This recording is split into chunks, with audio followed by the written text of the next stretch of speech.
Hey guys, it's Miss Garza. Today we're going to learn about how to revise your work, which means to add information, remove information, move information, or substitute words or substitute phrases to help us understand and to be clear in our writing so that the reader knows exactly what we experience in our personal narratives. One of the revision strategies I'm going to use today is called the Bada Bing Challenge. It's really easy to use. You do have to go back to reread your work from the very beginning, and you need to look for a sentence or a place that brings you somewhere where you're in a location, you're experiencing a certain moment, and you're going to expand that idea. I'm going to start by reading my piece on the Spartan race again. I did finish my draft. It's not perfect, it's not great, it needs lots of more changes, and I'm going to find a place where I can use the Bada Bing Challenge. If there is more than one place that I can use the Bada Bing, then I can add those there as well, or I may want to use a different type of challenge. It's a good place to start, and if you need to change it, you can always change it.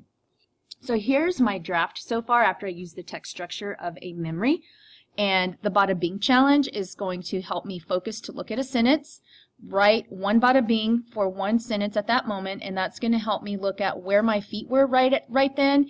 It may not be my feet, I may have been sitting down, and if that's the case, then I just pretty much want to know where I was at that exact moment. What I saw right then is going to help me describe what I'm actually seeing. It could also mean that I'm understanding something. It may be some sort of personal insight that I gain. And then finally, my thoughts. It could be one thought, it could be many thoughts. And with this piece that I'm working on right now, it was many thoughts. Do I have to include all of them in my final draft? Once I read it and I see if it's going to work, I can keep them or I can keep the best ones. Here's my piece. Reveal Park Ranch Resort. That's where the Dallas Spartan Sprint on November 2nd, 2014 happened. The Day of the Dead. Out in the middle of nowhere, I found myself with hundreds of other crazies in the cold morning air waiting for the 9 o'clock start time. There were no icy roads this morning. There was no way for me to back out. Dana would hang me. My stomach wanted to puke, but I wouldn't let it. When I approached the start line, I had to climb a 3-foot wall just to get to it. Oh goodness, what did I get myself into? Dana exchanged a look with me, which confirmed our terror. We grunted and helped each other up as we moved like cattle to the start gate.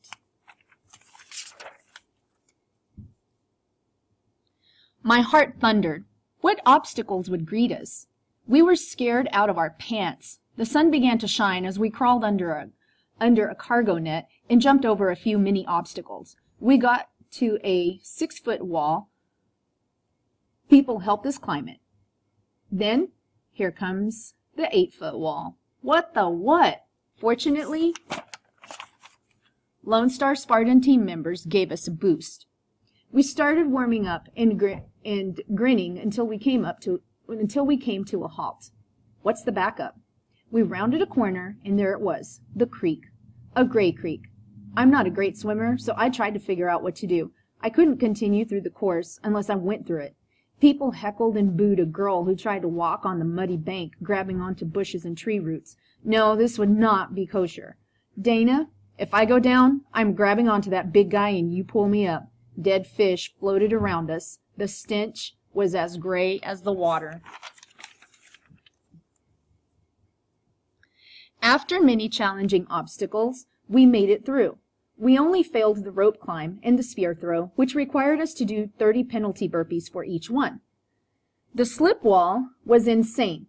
It's so slippery and muddy because it's at the end of the race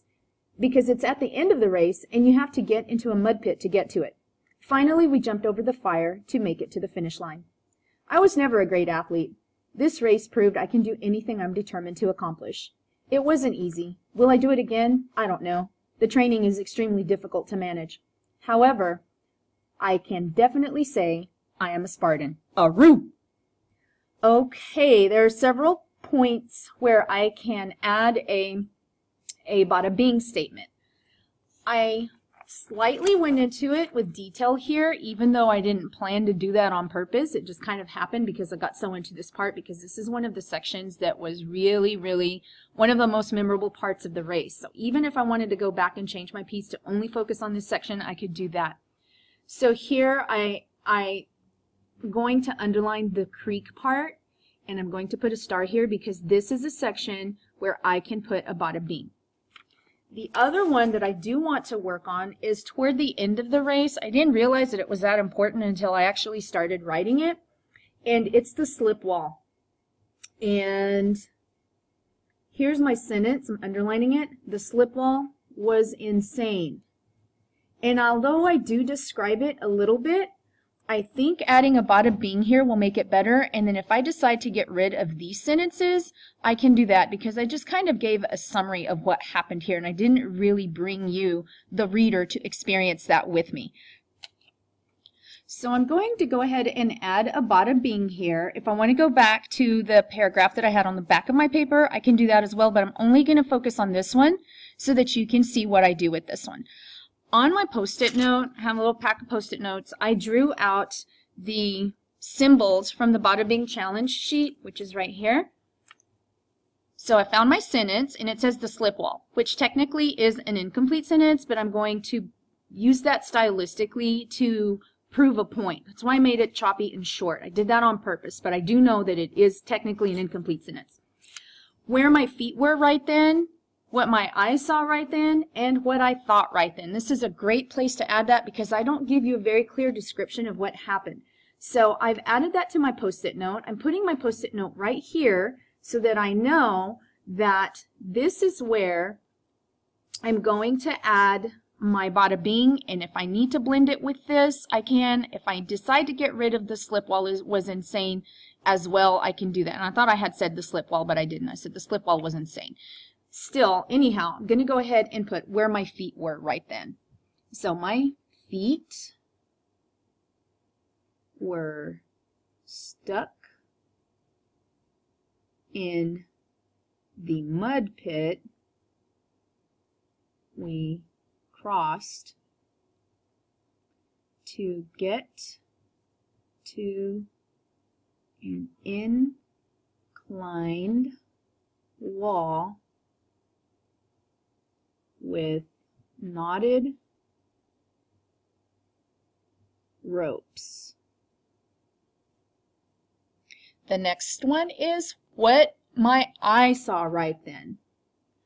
I saw people grabbing the ropes to pull themselves up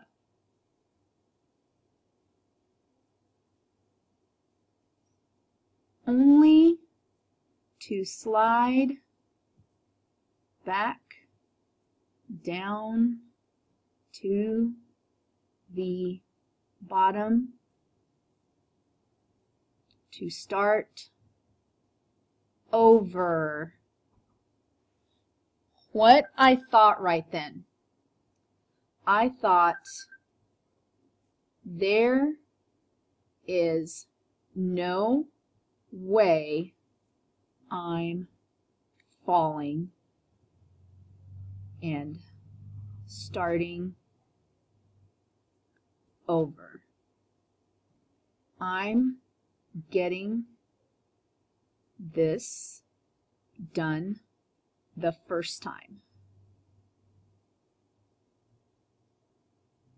Oh, but Ms. Garza, you put more than one sentence there. Yes, I did, because once I started working through that, my brain wouldn't stop because I took myself back to that moment, and I really, really want you to be there with me. So this is what I wound up with. My feet were stuck in the mud pit we crossed to get to an inclined wall with knotted ropes. I saw people grabbing the ropes to pull themselves up, only to slide back down to the bottom to start over. I thought, there is no way I'm falling and starting over. I'm getting this done the first time.